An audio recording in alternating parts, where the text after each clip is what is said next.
We're going to be watching the Israeli military or West Bank hospital raid killed their 3 Palestinian fighters.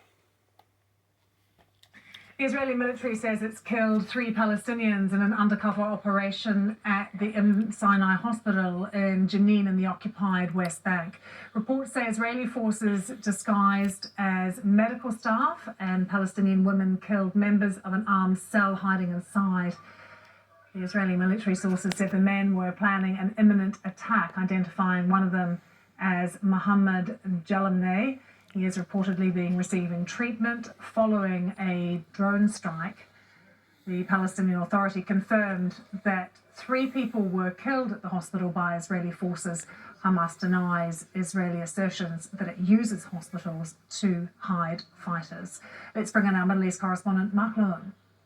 CCTV footage shows Israeli armed forces going into the hospital, many of them disguised as Palestinians, some of them in women's clothes, some of them dressed as medics, and they shot dead 3 people who they call Hamas terrorists inside this hospital. Now, in fact, Hamas has claimed one of them as their own, and Islamic Jihad, which is a spin-off of Hamas, has identified 2 other of the victims as members of that organization.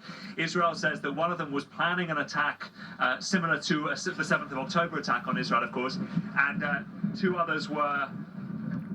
Sorry, it's incredibly windy now. 2 others, they say, that were responsible for a previous attack.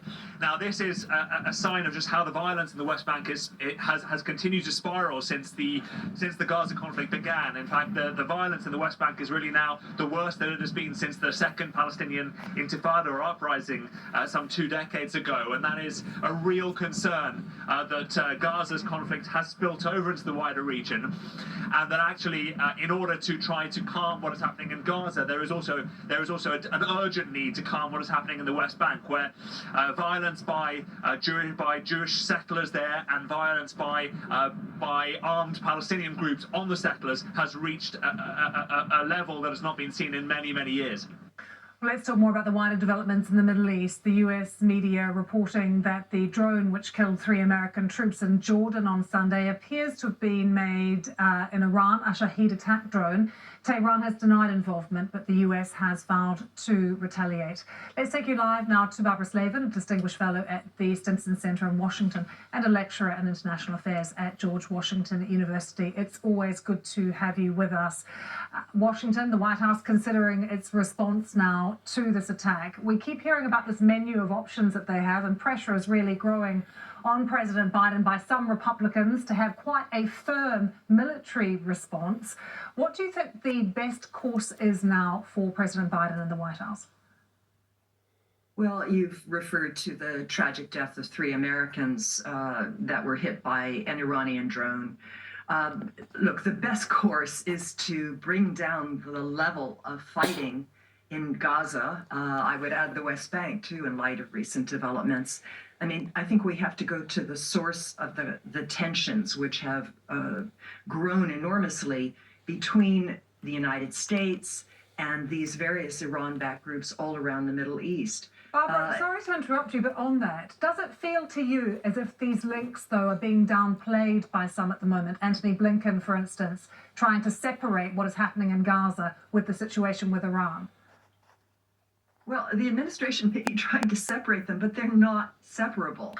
All of this violence became supercharged after the Israeli retaliation for Hamas's attacks of October 7th, became so massive. We've seen, over 26,000 people killed in Gaza since October 7th. And even if you assume that, 10,000 of them were actually Hamas fighters, that's still an extraordinary civilian death, and the destruction has been immense. And so all these various groups around the Middle East that are trying to show their solidarity with the Palestinians, what do? They look for vulnerable targets, and we have small American contingents in Syria, in Iraq, in Jordan, which are unfortunately very vulnerable to these kinds of drone strikes. Now, in this particular case, it appears that the drone could have been shot down, but it was mistaken for an American drone, which was returning to base. And so it got through and it hit an American barracks, and it killed these American reservists from the state of Georgia. So Barbara, what are the best options now? Because we keep hearing that the response from Washington has to be proportionate. It can't really escalate things, ideally, but also, because of political pressure, has to be some kind of effective deterrent. That's quite difficult for any response to be all of those things. It's very difficult, and let me point out that the U.S. has already retaliated for previous strikes. It killed the leader of one of these groups in Baghdad earlier in January. So, you know, there's all this talk about assassinations and attacking Iranian oil facilities and Lord knows what. But the best course is to de-escalate the tensions overall by ending the fighting in Gaza. And there are talks that have been going on, mediated primarily by Qatar, to get a long ceasefire in Gaza that would allow hostages there to be released, Palestinian prisoners to be released, and urgently needed humanitarian aid to go into Gaza. That's the best course. What will the U.S. probably do? It will probably hit some of these Iran-backed militia groups, Iraqi groups, groups in Syria, that are deemed responsible for the drone Doesn't have to speak a lot on this thing, thing, you know what I mean? Barbara, can I ask you about those talks that you refer to that are taking place in Paris at the moment? Because over the past few days, there's been various comments made from delegates at the talks that are cautiously optimistic of some kind of deal being struck. How can that optimism exist, though, when Benjamin Netanyahu has coalition partners, his right-wing coalition partners in government at the moment, that will refuse to back any kind of ceasefire? Well, the decision will be made by the Security Cabinet, which excludes some of these right-wing lunatics in Netanyahu's cabinet. And the deal that's being talked about would be, at least for 6 weeks, would allow the release of remaining women and children in Hamas custody, as well as, of course, some Palestinian prisoners.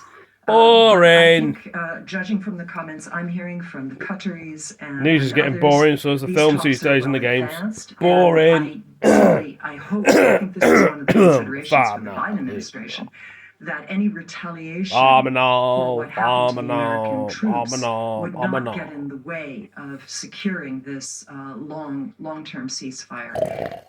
This is, I think, the Yahoo! main Lucy, priority, play. and I really do hope that Give it the some Biden fire today, administration is man. redoubling efforts to get this ceasefire. That was absolutely boring, but there we go. And these can be a bit boring. Israel Let's have a look where this thing was now. uses hospital. Rod me down. Anyway, I better go. Thank you for joining me. See you next one. Peace. See you later.